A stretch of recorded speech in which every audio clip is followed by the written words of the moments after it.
గంగా, ఎక్కడికి వెళ్ళిపోయావు నువ్వు? నువ్వు లేకపోతే నాతో పాటు ఎవరాడతారు? ఎక్కడ కనిపించింది పిల్ల? ఊరు వదిలేవనే పారిపోతుందా? ఇప్పుడు ఎక్కడికి వెళ్ళావు కదా, నానమ్మ చెప్పింది కదా. కొంచెం ఉండు సాగర్, తనతో నేను మాట్లాడతాను.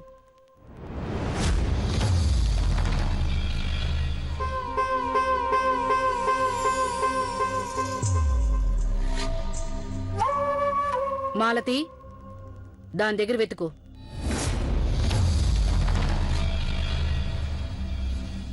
వెతకడమా?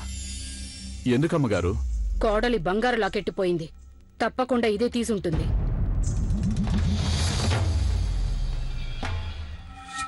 అమ్మగారు మీరు... మాలతి, అలాగే.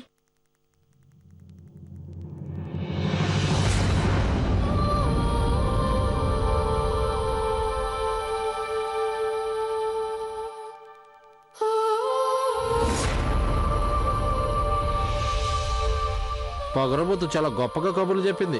జాలిపడి లడ్డిస్తే వద్దంది, సంపాదించుకొని తింటానంది. దొంగ మొహంది.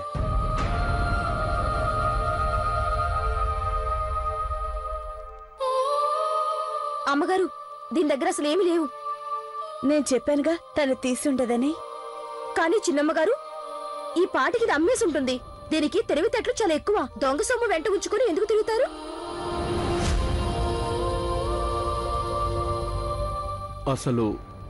అసలు ఏమిటిదంతా? వాదనొద్దు. కోడలా, పోయింది నీ లాకెట్టే కదూ? అడుగుదాన్ని.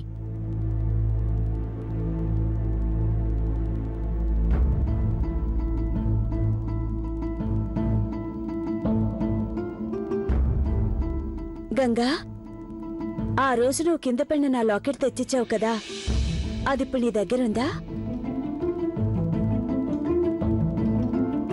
చెప్పు గంగా.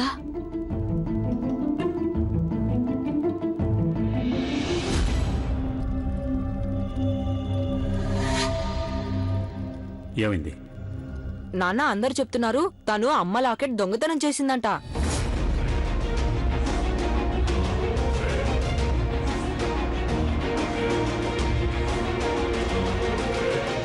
మాలతి అంతా వెతికింది, కానీ దొరకలేదు. ఏమైంది మీ అందరికీ? తన పరిస్థితి మీకెవరికి అర్థం కావటం లేదా? ఎంత బాధలో ఉంది తను? ఎక్కడికి వెళ్ళావు, దేనికి వెళ్ళావు అని అడగటానికి బదులు దొంగతనం వంట కడతారా? తన తండ్రికి అంత్యక్రియలు చేయడానికి వెళ్ళింది.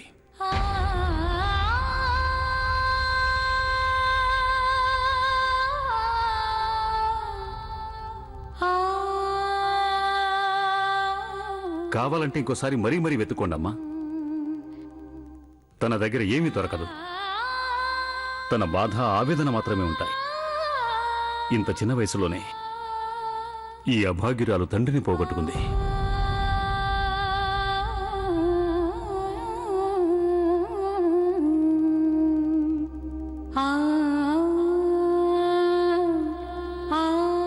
చాలా విచారంగా ఉంది. మీలో ఏ ఒక్కరూ తన బాధను అర్థం చేసుకోలేకపోయారు.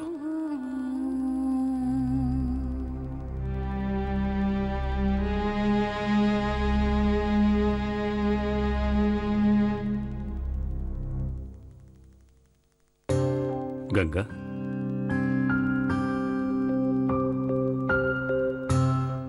ఇదిగో దీన్ని జాగ్రత్తగా ఉంచు. తర్వాత స్నానం చేయి. శ్మశానం నుంచి తిరిగి వచ్చాక స్నానం చేయడం అనేది చాలా ముఖ్యం.